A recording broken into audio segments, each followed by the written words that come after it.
बिबुंथि लागोन बेयाव जागोन सेल्फ मोटिवेशन आं बेखौ माखासे सुंद' सल'नि गेजेरजों फोरमायगोन थार्डआव आं बुंगोन don't blame to others for your failure right बेनि थाखाय मोनसे सुंद' आं सल'बाथा खिथागोन गिबियावनो आंनि मुङा डक्टर जंसार ब्रह्म आंनि डेजिगनेशनखौ बिथां मासिगिरिया होखाबाय आं नामजेफारा गामिनि बिजनी आनसलिकनि आन्दाराव गोलैयो आं गुदि सोलोंथाइखौ एलपि स्कुल जोंनि नामजेफारा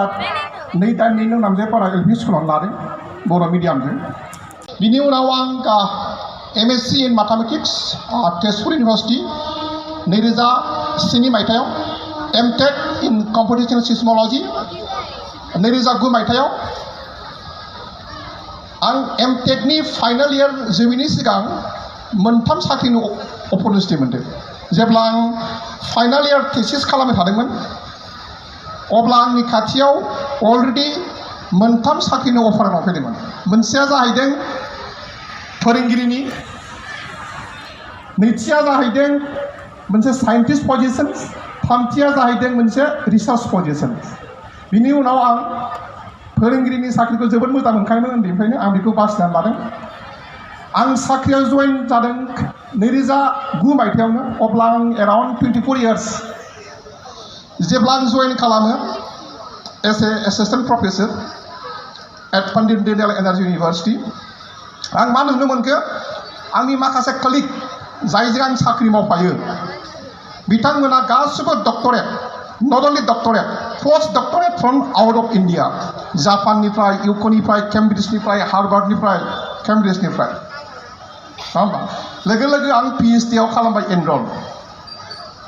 PhD नि मिनिमाम डिउरेसना जाहैदों 3 बोसोर जों 3 बोसोर नङाबा जों PhD खौ डिग्री मोननो हाया नङा होमबा नाथाय आं 2.5 इयार्स मतलब 2 बोसोर 6 दानावनो आं थेसिसखौ कमप्लीट खालामदों जेब्ला आं साबमिट खालामनो थाङो आं गाइडआ बुङो Brahma you can not submit द थेसिस मिनिमम 3 बोसोर तो आपको करना पड़ेगा then I wait another 6 month 2015 मायथाइयाव आं मा मोनखो PhD डिग्री मोनबाय जोंनि अफिसा जेनेरेलि सैटरडे सानडे बन्द जायो Saturday Sunday I always give full my family Saturday Sunday जेबो खामानि मावा only my family only myself time sports बेरायनाय होन नोवेल फरायनाय होन सिनेमा नायनाय होन Saturday Sunday only for me only my family totally personal life सानसे सैटरडे फुं around 9 AM I received one call from the director of my school एकदम फुं 9 बाजि फोन खालामबाय रिसीव खालामबाय Brahma you need to go in US for your postdoctoral study आं मा बुंदों अके सार मबाइलखौ दोनना आरो उन्दुबावबाय आङो एराउन्ड 9:30 आं सिरि मोनबाय सिरि मोनबा आं नुखो आई थॉट दैट ये सिमांसो एक फुङाव सिमां नुदों आरो देन बिनि उनाव आं मा खालामखो मबाइलखौ जेब्ला चेक खालामो सारनो फन फैदों देन आई कल बैक हिम ओमफ्राय बिथाङा बुंबाय नोंथ' जों नोंखौ सेलेक्ट खालामबाय नों पस्ट दंनि थाखाय थांनांगोन US आव बिनि उनाव आं सार आं मानडे लोगो हमगोन नंबाय मानडेआव आं लोगो हमबाय 2015 आव आं PhD कमप्लीट खालामनाय लोगो लोगो 2015 आं मार्चआव कमप्लीट खालामदों 2015 नि जुलाइआव आं ओक्लाहमा इउनिभार्सिटियाव एज ए पोस्ट डक ओमफ्राय आंथ' गामिनि मानसि बेकग्राउन्ड जोंहा माने प्रपार्टियाबो बे रोखोम नङा थाखा फैसा गैया आं खुनुरुखुमसो MSc MTech PhD खालामदों जेनेबा रांखान्थिनि जोंहा जोबोद आंखालमोन नालाय आंथ' बुंबाय पोस्ट डक खालामनो थांगोन बेयाव माने फाइनेन्शियल सापर्ट माबायदि मानडेआव जेब्ला जों डिसकास खालामो फाइनेन्शियल सापर्ट ओरैबायदि मोजां माने थानाया फ्रि जानाया फ्रि एडमिसनखौ जों होनानै होगोन फ्रम द इउनिभार्सिटि बिनि उनाव ओरैबायदिबाव पार डे $350 सानसेयाव बै समाव 27,000 पार डलार बिसोर आंनो होदोंमोन आंनि रिसार्च गाइडआ प्रफेसर सुभाष साहामोन ओक्लाहमा इउनिभार्सिटियाव then I am very happy that आंथ' मोजां जायगायावनो मोनहैगोन रिसार्च खालामनो बे आंनि जार्निमोन बेथ' आंनि जोबोद मोजां माने स्मुथ जार्नि बेखिनि सौहैनायाव जोंनि बे माखासे कनफिउसन समाजनि माखासे दा नारसिननाय जाय जोंनि आलासि बिथांमोना बुंबाय बर' मिडियाम इंराजि medium Hindi medium Gujarati medium बे सिटुएसना जोंनि बर'आवल' नङा दा आं गुजरातआव दं लास्ट 15 years गुजरातआवबो गुजराती मिडियामा अलमस्ट थैलांबाय माने बेबा समाजनि माखासे मिस इनफरमेसन माने जों गावनि मिडियाम फरायोब्ला माने जों बुजिख'नो हाया जायो जों फटाफट इंलिस रायलायबा मा जायो हि इज भेरि टेलेन्टेड न जुदि मैं एसामिस इमान फालके कम I am not talented right English is a language जेरै आं बड' लेंगुवेजखौ ओरैबायदि मोजां रायलायगोन आं टेलेन्टेड नामा नङाबा जानो हागौ लेंगुवेज इज ए लेंगुवेज नों बेखौ बेसेबांखि मोजां रायलाया आं सानसेयाव खमसे खम मोनब्रै लेंगुवेज बुंनांगौ क्लासाव थांबा इंलिस बाहेरायाव फैबा हिन्दी लकेल थांबा गुजराती न'आव रायलायबा बर' लोगोजों रायलायबा एसामिस एटलिस्ट 4 languages इन ए डे मोनब्रै लेंगुवेज सानसेयाव रायलायनांगौ फैयो होमब्ला माबोरै डिसाइड खालामगोन बे लेंगुवेजखौ मोजां जाबा टेलेन्टेड नोङो लेंगुवेजनि जेबो कनफिउसन गैया इउ शुड नट बी एनि कनफिउज इन द लेंगुवेज आं बर' मिडियाम फरायनानै थानाय जेब्ला आं बर' मिडियाम फरायनानै 12आव फैयो 11-12 बेयावबो माखासे कनफिउसन दं जायफोर बिथांमोना दिनै 10th position इन बर' मिडियाम मोनदों बियो ओरैबायदि मोनसे कम्पालसारि नङा जे आं टप 10 मोनोबा साइन्स फरायनांगौ इट इज अ मिसकनसेप्ट नोंथाङा मायाव इन्टारेस्ट दं IAS जानो IPS जानो फोरोंगिरि जानो साइन्टिस्ट जानो मा जानो ना मोजां सासे पलिटिशियान जानो डिसिसनखौ नों लानांगोन समाजाव बुंबानो जाया फर्स्ट डिभिजन जायोब्ला 90% लायोबा आं साइन्स फरायनांगोन दिस इज कमप्लिटलि मिसकनसेप्ट नों माखौ खालामनानै गोजोननाय मोनो माखौ खालामनानै नोङो गोजोननाय मोनो आं ससियेल साइन्स फरायनानै गोजोननाय मोनो ना आं पलिटिकेल साइन्स फरायनानै गोजोननाय मोनो ना आं अंक खालामनानै गोजोननाय मोनो नों माखौ खालामनानै गोजोननाय मोनो नोंथाङा बेखौ साननांगोन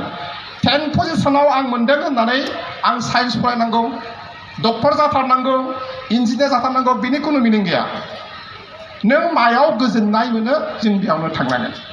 बर' मिडियाम पास जानानै जेब्ला 10 पास जानानै 11आव थाङो जानो हागौ बिगिनिङाव माखासे एसे गोनो गोथो जानानै फैयो नाथाय जायफोर इंलिस मिडियाम जों फरायनानै फैदों जों एखे लोगो 12 बा 11आव फरायदों माने इंलिस रायज्लायनो हानाय बा इंलिसजों लिरनो हानाय बा इंलिस मिडियामजों फरायनानै फैनाय जुदि जों बेखौ S A measurement of talent होननानै साननानै लायोब्ला गोरोन्थि जागोन जुदि इंलिस मिडियाम फरायनानै फैनाय इंलिसजों फट' फरायनो हानाय माखासे टेलेन्टेडबा बिसोरो खुनु एग्जामावनो फेल जानो नाङा नङा होमबा खुनु एग्जामावनो बिसोरो फेल जानो नाङा बिकज दे आर टेलेन्टेड नाथाय जोंनि गावनि क्लासमेट जायफोर इंलिस मिडियाम फरायनानै फैनाय बिसोरबोथ' फेल जादों जायफोर बर' मिडियाम फरायनानै फैदों बिसोरबो पास जादों जायफोर एसामिस फरायनानै फैदों बिसोरबोथ' पास जादों इट मिन्स देट बिनि मिनिङा मा English is not the measurement of your talented नों नोंनि लेंगुवेजजों नोंनि बेसेबां टेलेन्ट जों बेखौ सुनो हाया दा जेरैबायदि मोनसे गामि गफानिफ्राय LP स्कुलाव फरायोब्ला जोंनो दर्जानि प्रयोजन गैया इन्जुरानो गब्लंखा राइट जेरैबायदि हाबनो हायो जोंनि गामिनिफ्राय बर' बाजार 3 किल'मिटार दैज्लां बोथोराव जानजिसिम दै जायो जानजिसिम थेवब्लाबो जों बेखौ थांदों नङा होमबा बिजनि बान्दोआव फैदों बै समाव बिजनि बान्दोआ कम्पारेटिभलि लामाफ्रा कमिउनिकेसनफ्रा जोंनि नामजेबारिनिफ्राय बर'बाजारसिम एसेबाबो साबसिनमोन जों एसे बांसिन सुबिदा मोनदों बङाइगावआव फैदों बङाइगावआव फैब्ला BSc फरायदों लेंगुवेजआ जोंखौ जेब्लाबो लाखिनानै दोनाखै लेंगुवेज जोंखौ जेब्लाबो लाखिनानै दोनाखै बिनि उनाव थांदों तेजपुराव थांदों जों इंलिस मिडियामनि लिरदों फरायदों प्रेजेन्टेसन होदों सेमिनार बानायदों गेट एग्जाम होदों जों गासिबो इंलिस मिडियामावनो गेट एग्जाम होदों बर' मिडियाम बेकग्राउन्डनिफ्राय थांदों जेबोथ' प्रब्लेम जायाखै फ्लाइट गाखोदों सोरबा जों जायफोर US नि थागिबि बिसोरथ' इंलिस नङाबा दस्रा लेंगुवेज रोङा जोंथ' जेबो प्रब्लेम जायाखै even we got very promoted in that US also. बे मोनसे जार्नि जाय बिथांमोना जायफोर फरायसुलाफोर बिथांमोना बा बिमा बिफाफ्रा माबा मोनसे गोसोआव संखिखांनाय दं मानो समाजनि नारसिननाय फटाफट इंलिस रायलायनाय माने you are talented दा जोंखौ any platform I can speak very fluent English space माने आजिखालि इंलिसै थाङो जोंथ' बर' मिडियामजों फैनाय ना you put me anywhere जेरावखि दोना आंखौ international platform national platform state platform जों गासिबो मा इंलिसैनो स्पेस होनो हाजोबो बिनि थाखायनो जायफोर फरायसुलाफोर बिथांमोना बर' मिडियाम फरायनानै दिनै बे up to 10 पजिशन आवग्रिनो हादों बिथांमोना उननि फिउचाराव माबा मोनसे केरियार लानायाव गोनो गोथो जादोंबा दिनैनि बेखौ ज्राब गारदो गोनो गोथो जानानै खुनु याव माने सुबिदा गैया जों जुदि नाजानाय थायोब्ला जेब्लाबो साक्सेस जागोन सेकेन्ड पइन्टआ जाहैदों मा डोन्ट ब्लेम टु आदार फर योर फेलियर नोंनि जुदि नोङो माबा मोनसे जायगायाव नों फेल जायोब्ला नों दस्राखौ माब्लाबाबो ब्लेम खालामनाङा इउ आर द अनलि रेसपन्सिबल जाय बिथांमोना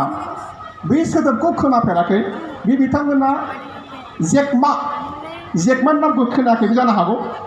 जायफोर बिथांमोना जेकमानि मुंखौ खोनायाखै बिथांमोना दिनै मबाइलाव इउटिउबाव सार्च खालाम जेकमा राइट JACKMA जेकमा बिथाङा फाउन्डार अफ alibaba.com बिथांनि स्पिचआ मा बिथाङा बुंदों जाय मानसिया गावनि फेलियरनि थाखाय गुबुनखौ दाय होयो बै सुबुङा थांनानै थानायाव माब्लाबाबो साक्सेसफुल जाया you should not blame anyone for your failure जुदि नोङो ब्लेम खालामोबा नों माब्लाबाबो लाइफआव साक्सेस जाया बेनिखायनो दिनै जुदि नोङो 10 position मोनदोंबा you should take credit yourself you deserve नों दिनै 10 position मोनदोंब्ला you are the first person to get the congratulation जुदि नोङो फेल जादोंबा don't blame जोंना बिमा बिफाया लेखा रोङा जोंना स्कुला मोजां नङा जोंना लामाया मोजां नङा जुदि नोङो बेखौनो ब्लेम खालामबाय थायोब्ला नों माब्लाबाबो गोजौआव थांनो हाया सेकेन्ड पइन्ट थार्ड पइन्ट आं आसा खालामो जाय बिथांमोनहा 10 पइन्टसिम माने 10 पजिशनसिम मोननो हादों बिथांमोनहा मार्कजों लोगोसे गावनि बै साबजेक्टआव थानाय बिनि रोंगौथिखौबो लानानै फैदों आं बेनि थाखाय मोनसे स्मल स्ट'रि नोंथांमोननि सिगाङाव खिन्थानो नागिरदों मार्क्स इज नट साफिसियेन्ट जोंना सार बिथाङा बुंलांखादों जायफोर बेयाव थांनाय बोसोर बा सिगाङाव एबसुजों गनायजानाय 10 पजिशन मोननाय बिथांमोनाबो दिनै लाइफआव साक्सेस जायाखै आरो जायफोरा बरायजायाखै बिथांमोनाबो साक्सेस जादों आरो जायफोरा बरायजादों बिथांमोनाबो साक्सेस जादों इट मिन्स व्हाट जायहा नलेज दंखायोमोन बेखौ रावबो लाखिनो हाया ना लेंगुवेजआ लाखिनो हागोन ना सिटुएसना लाखिनो हागोन बेखौ रावबो लाखिनो हाया मा होनदों मार्कजों लोगोसे जोंनि नलेजआ जोबोद गोनांथि मोनसे सुंद' सल' आं बुंगोन it may take around 1 to 2 minutes मोनसे इन्जिनियारिं कलेजाव सानै स्टुडेन्ट सासे गार्ल्स सासेया जाहैदों हौवासा गार्ल्स केन्डिडेट बे जेब्लाबो फर्स्ट पजिशन मोनो दा बयस सेकेन्ड पजिशन गार्ल्सआ मा खालामो जोबोद मा खालामो खस्थ' खालामो लेखाखौ फरायो मिथिनो लुबैयो नलेज आर्न खालामो जाय सेकेन्ड पजिशन बे बुङो आंबो इसेबां खस्थ' खालामा थांनाय 10 बोसोरनि कुइसन पेपार फरायबानो आं सेकेन्ड पजिशन मोनो नोंथाङा माने इसेबां दिन रात फरायनानै गोनांथि दं जेब्लाबो बे जोंनि जिखिनि गार्ल्स स्टुडेन्ट बेखौ बियो मा खालामबाय थायो इनसाल्ट खालामबाय थायो माने आफ्टार 15 years डिग्री मोनखांनायनि उनाव दुबाइआव मोनसे बिराद गिदिर प्रग्राम आरोखि माने बिराद गिदिर प्रग्रामाव जाय हिन्जावसा छात्रमोन बिथांखौ बेयाव चिफ गेस्ट बेयाव लिंहरबाय माने सेल्फ मटिभेशन माबोरै जों गावखौनो मटिभेट खालामनो हायो बिनि सायाव मोनसे बिबुंथि लाखिनो थाखाय बिथांखौ दुबाइआव आलासि महरै लेंहरदों